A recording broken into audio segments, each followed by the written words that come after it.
Happy morning students. आपके अपने channel कॉन्सेप्टिफाई में आपका स्वागत है। परमात्मा और प्रकृति का धन्यवाद करते हुए एक दो पल के लिए मन से सभी को शुभकामना और शुभ भावना प्रेषित करते हैं।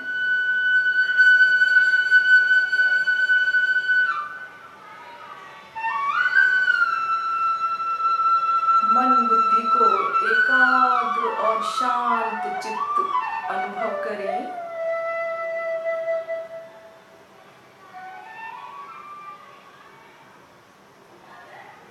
ओम शांति। स्टूडेंट्स, आज हम जिस टॉपिक पर चर्चा करेंगे वो है संयोजकता यानी कि वैलेंसी। बहुत सा कंफ्यूजन रहता है वैलेंसी के बारे में बच्चों को, और कुछ बच्चे कहते हैं कि हमें इसके बारे में अच्छे से पता है। तो लेकिन बार बार मैं एक ही बात कहती हूँ कि अपने को कंसेप्ट क्लियर करने हैं, कुछ ट्रिक्स लेके चलनी है, ताकि हम प्रतियोगी परीक्षाओं में जो लिमिटेड टाइम होता है उसमें अपने क्वेश्चंस को बिल्कुल सटीक तरीके से हल कर सकें। तो संयोजकता क्या है? आप सब जानते होंगे कि संयोग करने की क्षमता या संयोजन करने की शक्ति। कोई भी तत्व अपने ही परमाणुओं से संयोग करके अणु बनाता है, तत्व यदि परमाणु के रूप में है तो, और अन्य तत्वों के परमाणुओं के साथ एक निश्चित अनुपात में संयोग करके यौगिक बनाता है रासायनिक क्रियाओं के द्वारा। तो कोई भी तत्व अपने ही तत्व के परमाणुओं के साथ या किसी अन्य तत्व के परमाणुओं के साथ संयोग करते समय जितने इलेक्ट्रॉनों को यूज करता है, उनको लेता है या देता है या साझा करता है, उस संख्या को संयोजकता कहती है। तो संयोजकता वैसे तो संयोग करने की शक्ति है, क्षमता है, लेकिन हम जब संयोजकता निकालते हैं तो उसको हम अंकों में प्रदर्शित करते हैं। जैसे आप सब ये तो जानते ही हैं कि हाइड्रोजन की संयोजकता 1 है, कार्बन की 4 है, ऑक्सीजन की 2 है। कुछ मुख्य तत्वों की आपको पता है, लेकिन अभी अपन सभी तत्वों की संयोजकता के बारे में जान लेते हैं। तो पहले बात करते हैं पीरियोडिक टेबल की। आप किसी भी वर्ग की संख्या जान करके उस तत्व की संयोजकता जान सकते हैं। जैसे हम आवर्त सारणी में देखते हैं, ये एस ब्लॉक के 2 वर्ग हैं, फर्स्ट ए और सेकंड ए, या इनका नाम है वर्ग 1 और वर्ग 2। इसको फर्स्ट ए या सेकंड ए भी बोलती है। फिर S से सीधा हम चलते हैं P में, क्योंकि बच्चों S और P जो ब्लॉक होता है वो रिप्रेजेंटेटिव तत्व होते हैं। बाकी यहाँ पर क्या है, ये D ब्लॉक एलिमेंट है सारे, और इनका वर्ग संख्या 1, 2 के बाद में है 3 से लेकर के 12 तक। यहाँ पर फिर वर्ग संख्या आ गया 13, 14, 15, 16, 17 और 18। S और P ब्लॉक में इलेक्ट्रॉनिक विन्यास के हिसाब से समानता है कि इनके बाह्यतम कोशीय पूर्ण होता है। तो S और P की बात हम करते हैं। और ये नीचे F ब्लॉक की श्रेणियां हैं, ये लैंथेनाइड्स हैं और ये एक्टिनाइड्स हैं। F ब्लॉक 4F और 5F सीरीज। अब 12 तक यहाँ आ गए, फिर ये P ब्लॉक में आ गए। तो ये P ब्लॉक के अंदर 13वां, 14वां, 15वां, 16वां, 17वां और 18वां वर्ग, और दूसरे नाम है इसके third A, fourth A, fifth A, sixth A, सबके आगे ए लगेगा, सेवंथ ए, और इसको 8th ए नहीं शून्य वर्ग बोलते हैं। ये तो ये 2 प्रकार का इनका नाम है, 1, 2, 3, 4, 14, 15, 18 के वर्गों का ये नाम है। और दूसरा तरीका क्या है, फर्स्ट ए, सेकंड ए, और ये सारे ऊपर वाले ए हैं, third A, fourth A, fifth A, sixth A, seventh A और शून्य। क्या होता है कि अब इसकी वर्ग संख्या 1 है, वर्ग संख्या 1 के सभी तत्वों की संयोजकता है 1, गोले में लिख दे रही हूं। वर्ग संख्या 2 के सभी की संयोजकता है 2। वर्ग संख्या 13, यहां से 3 पकड़ लो या थर्ड ए पकड़ लो, सभी की संयोजकता 3, सभी की संयोजकता 4। मैं यहाँ पहला लिख देती हूँ, ये हाइड्रोजन होता है, यहाँ पर हीलियम होता है, यहाँ पर लिथियम, बेरिलियम, और इधर इसके सामने में आते हैं boron, carbon, nitrogen, oxygen, fluorine और फिर नियोन। ये इसके सामने में आएगा। अब इन सब की संयोजकता 1 से 4 तक 1, 2, 3, 4, फिर वापिस आ जाओ, वापिस 3, 2, 1, और फिर 0। 1 2 3 4 3 2 1 0, है ना आसान ट्रिक। अब जैसे यहाँ पर आता है सोडियम, पोटेशियम, रुबीडियम, सीजियम, है ना, और फ्रेंशियम। अब बच्चों मान लो आपको लिथियम की तो पता है संयोजकता 1 है, लेकिन आपको पोटेशियम की नहीं पता, पर आपको ये पता है कि लिथियम और पोटेशियम एक ही वर्ग में है, तो आप बिना सोचे समझे बोल दो कि इसकी संयोजकता भी 1 होगी, क्योंकि एक ही वर्ग के एस और पी ब्लॉक में एक ही वर्ग के सभी तत्वों की संयोजकता समान होती है। अब ये जो लास्ट वर्ग है इसकी शून्य यानी कि सामान्य परिस्थितियों में इनके अंदर संयोग करने की कोई इच्छा, कोई शक्ति नहीं होती। इनको अगर संयोग कराना हो किसी तत्व से तो विशेष और प्रबल परिस्थितियों में करवाया जाता है। तो 1 2 3 4 3 2 1 0, यहाँ पर कभी कभी इनकी 3 और 5 भी होती है, वो भी हम चर्चा करेंगे। तो इसके अब आपको मान लो नाइट्रोजन, इसके नीचे किसी एक ब्लॉक का हम उदाहरण ले लेते हैं, फास्फोरस, आर्सेनिक, एंटीमनी, बिस्मथ। तो अगर आपको नाइट्रोजन की संयोजकता पता है ना 3, यहाँ तक पता होती है, तो हमें बिस्मथ की नहीं पता, लेकिन हमें पता है कि ये नाइट्रोजन वाले वर्ग में आता है, तो इसकी संयोजकता भी होगी 3। तो इस प्रकार से हम वर्ग संख्या देख करके संयोजकता के बारे में बता सकते हैं। लेकिन स्टूडेंट्स, आप साइंस के स्टूडेंट्स हैं, आपको कंपटीशन भी देना है, तो आपका इससे तो काम नहीं चला कि ये होता है, हमें क्या चाहिए, ये क्यों होता है और कैसे होता है। अब आते हैं हम ये क्यों और कैसे पे 1 से लेकर के 20 तक के तत्वों के बारे में मैं आपको समझा देती हूँ। पहले मैं आपको ये बता दूं कि ये डी ब्लॉक के तत्व जो है ना, ये परिवर्ती संयोजकता प्रदर्शित करती हैं। जैसे इन सब की संयोजकता 1 है, इन सब की 2 है, लेकिन इसमें ऐसे तत्व होंगे जो किसी परिस्थिति में कम संयोजकता रखते हैं, किसी में ज्यादा। जैसे आपने आमतौर पर ये सुना होगा फेरस और फेरिक। ये असोरिक का क्या चक्कर है, इसकी संयोजकता +2 होती है, इसकी संयोजकता या 2 या 3 ही लिखूंगी मैं। संयोजकता के आगे प्लस माइनस लिखने की कोई विशेष जरूरत नहीं होती, प्लस माइनस लिखते हैं ऑक्सीकरण अंक के आगे। और संयोजकता और ऑक्सीकरण में अंक के अंदर जो अंतर है उसकी भी मैं एक वीडियो बना रही हूँ, वो आपके सामने आ जाएगी थोड़े टाइम में। तो ये अस-इक का बताऊंगी। अभी पहले हम क्या चलते हैं कि संयोजकता कैसे निकाली, और उसके अंदर कुछ विशेष क्वेश्चन बनेंगे।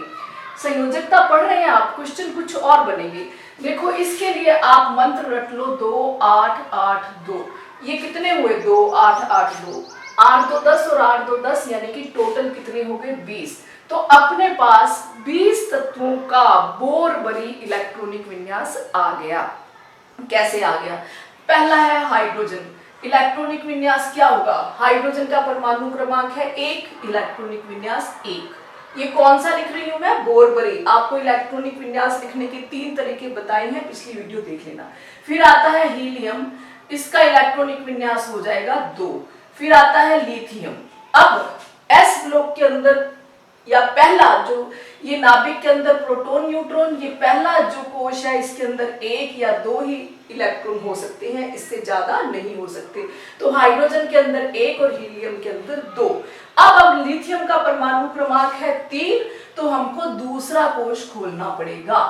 दूसरे कोश की क्षमता होती है 8 की। अब आपको क्या करना है? बस 2 1, इससे आगे लिथियम के बाद बेरिलियम में चलेंगे तो 2 2, बोरोन में चलेंगे तो 2 3, बोरोन के बाद क्या आता है? Hydrogen, helium, lithium, beryllium, boron. Carbon के अंदर चलेंगे तो 2 4।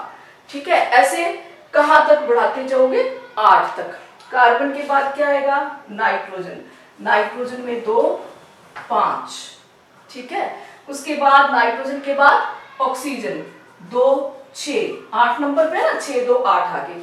ऑक्सीजन के बाद क्या आएगा? ऑक्सीजन के बाद फ्लोरीन 2 7, फ्लोरीन के बाद नियोन 2 8। ठीक है, उसके बाद नियोन के बाद क्या आएगा?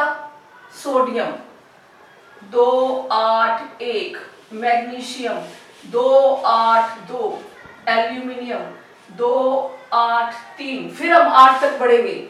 अब अपने को 2 8 पूरा हो जाने के बाद तीसरा कोश खोलना पड़ेगा।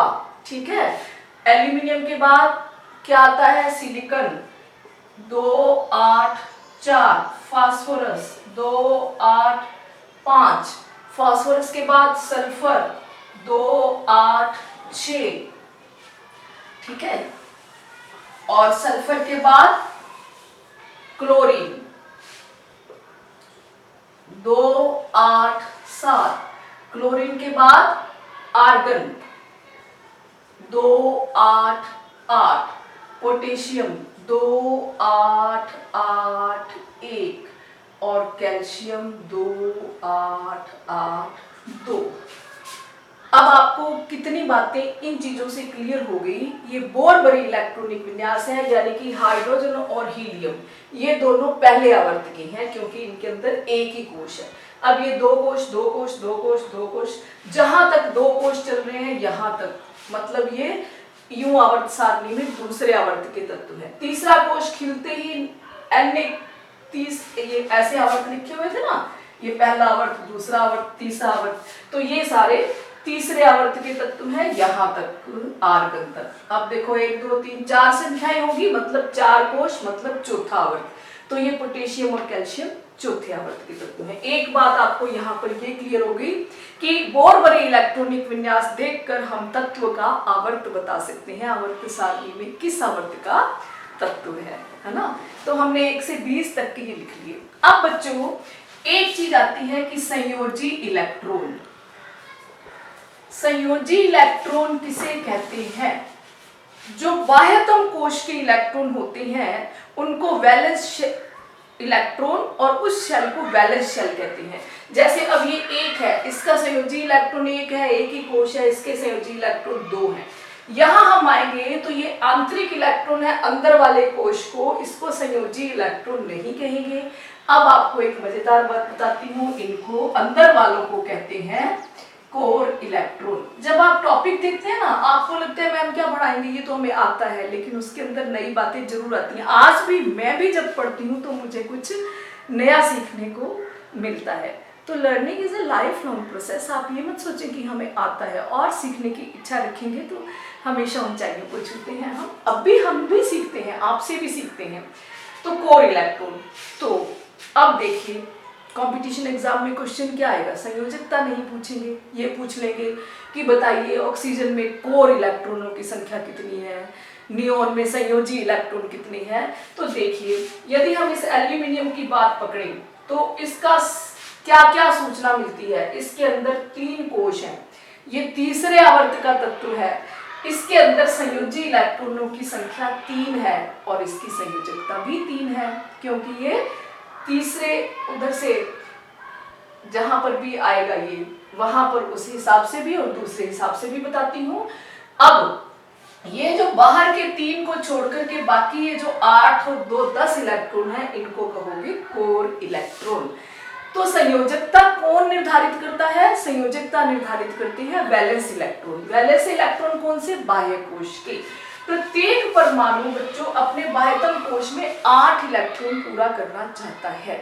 अब सिर्फ हाइड्रोजन और हीलियम को छोड़कर इनके अंदर एक ही शेल होता है, तो एक शेल की क्षमता है 2 की, पहले कोश की। तो ये अपना 2 इलेक्ट्रॉन पूरे करने चाहते हैं, बाकी सभी तत्व 8। जिनके बाह्यतम कोश में 8 इलेक्ट्रॉन होते हैं वो उत्कृष्ट गैसी हैं, सभी उनके जैसा बनना चाहते हैं। ठीक है, तो हीलियम का याद रखना है, हाइड्रोजन और हीलियम में 2 ही इलेक्ट्रॉन पूरे होते हैं, उसको बोलते हैं डुप्लेट। और 8 इलेक्ट्रॉन बाह्य कोश में होते हैं तो उसको बोलते हैं ऑक्टेट। तो हाइड्रोजन और हीलियम डुप्लेट पूरा करते हैं, बाकी सभी ऑक्टेट। अब ये अपने 2 इलेक्ट्रॉन पूरे हैं तो इसकी संयोजकता क्या है? 0, क्योंकि ना इसको लेना ना देना ना साझा करना। अब ये लिथियम की बात करें तो इसका ये 1 इलेक्ट्रॉन यदि ये छोड़ देता है तो इसका डुप्लेट पीछे पूरा है, तो ये सभी अपना 1 इलेक्ट्रॉन छोड़ करके अपनी संयोजकता पूरी करते हैं। और उसके बाद क्या है? 1 2 3 4 यहां तक ये कार्बन के अंदर 4 लेकर भी पूरी कर सकता है, 4 देकर भी पूरी करता है। तो फॉर्मूला क्या है कि जिनके वैलेंस शेल इलेक्ट्रॉनों की संख्या, मैं इसको Ve लिख रही हूं, वैलेंस इलेक्ट्रॉन, जिनके वैलेंस इलेक्ट्रॉन 1 2 3 4 हैं बराबर उनकी संयोजकता है। अगर किसी के वैलेंस इलेक्ट्रॉन की संख्या 1 है तो संयोजकता 1, 2 है तो 2, 3 है तो 3, 4 है तो 4। अगर किसी के वैलेंस इलेक्ट्रॉन की संख्या 5, 6, 7, 8 है तो इनकी संयोजकता निकालने का क्या फॉर्मूला है? 8 माइनस वैलेंस इलेक्ट्रॉन, वो इसकी संयोजकता हुएगी। 8 माइनस वैलेंस इलेक्ट्रॉन कहां पर आ जाए हम? यहां आ जाते हैं। तो नाइट्रोजन के अंदर वैलेंस इलेक्ट्रॉन कितने हैं? 5। तो संयोजकता कैसे निकालेंगे? ये इस 4 तक तो सीधा ही है, 1 2 3 4 वैलेंस इलेक्ट्रॉन है तो 1 2 3 4 वैलेंस ही है। 5 6 7 8 है तो उनको 8 में से माइनस करना है। तो 8 में से 5 गए, बाकी कितने बचे? 3। तो ये देखो हमने बताया था नाइट्रोजन की वैलेंसी है 3, तो इधर से भी आ गई 3। चलिए कोई और उदाहरण पकड़ते हैं। ये फास्फोरस का उदाहरण ले लेते हैं। यहाँ पर फिर 8 माइनस 5 आएगा तो 3, वो इसके नीचे आ गया। और उदाहरण ले लेते हैं, चलो फ्लोरीन देखते हैं या क्लोरीन देखते हैं। फ्लोरीन का इलेक्ट्रॉनिक विन्यास क्या है? 2 7। दूसरे आवर्त का तत्व है, वैलेंस इलेक्ट्रॉन 7 है, कोर इलेक्ट्रॉन 2 है। वैलेंसी कैसे निकालेंगे? यदि 5 6 7 8 है तो 8 में से माइनस करना है। तो यहाँ पर हम 8 में से क्या माइनस करेंगे? Valence electron. 8 माइनस 7 बराबर 1। तो फ्लोरीन की संयोजकता कितनी आई? 1। तो देखिए फ्लोरीन की संयोजकता 1। ये जो बताया था, ये तो बताया था कि ये होता है, इतनी वैलेंसी होती है। और ये जो बता रही हूं ये है कि क्यों होती है। अब इस वर्ग में किसी का ले लेते हैं, चलो नियोन पे आ जाते हैं। नियोन ढूंढे कहाँ? ये रहा नियोन। नियोन का इलेक्ट्रॉनिक विन्यास बोरबरी 2 8। वैलेंस कोश में कितने इलेक्ट्रॉन है? 8। संयोजकता कितनी आएगी? 8 माइनस 8 बराबर 0। तो इस सारे ग्रुप की वैलेंसी 0 आएगी। ऑलरेडी इनके वैलेंस शेल में इलेक्ट्रॉन पूरे हैं, ना लेने हैं ना देने हैं ना साझा करना है। तो बच्चों इस तरह से हम इलेक्ट्रॉनिक विन्यास देख करके संयोजकता ज्ञात कर सकते हैं। अब 1 मिनट के लिए बात कर ले अस और इक की। जो डी ब्लॉक एलिमेंट होते हैं ना, उनके अंदर ज्यादातर परिवर्ती संयोजकता होते हैं। आपने नाम सुना होगा क्यूप्रस, क्यूप्रिक, फेरस, फेरिक, है ना। तो इस तरह से प्लम्बस, प्लम्बिक ऐसे भी होते हैं। ऐसे नाइट्रोजन और फास्फोरस वाले खाने की भी कभी कभी 5 संयोजकता होती है। उसकी चर्चा हम ऑक्सीकरण अंक में करेंगे। एक बात और है कि अगर कोई आपसे सिर्फ संयोजकता पूछता है तो आपको प्लस माइनस लिखने की जरूरत संयोजकता में नहीं होती। ऑक्सीकरण अंक में हमेशा प्लस माइनस बताना जरूरी होता है। तो अब अस और इक का क्या है? डी ब्लॉक तत्वों में जिन तत्वों की संयोजकता वेरिएबल है, परिवर्ती है, मान लीजिए कॉपर 2 प्रकार की संयोजकता प्रदर्शित करता है, +1 और +2। फेरिक 2 प्रकार की करता है, +2 और +3। तो आप एक याद कर लो, जो अधिक है वो इक लगेगा, जो अधिक है वो इक लगेगा।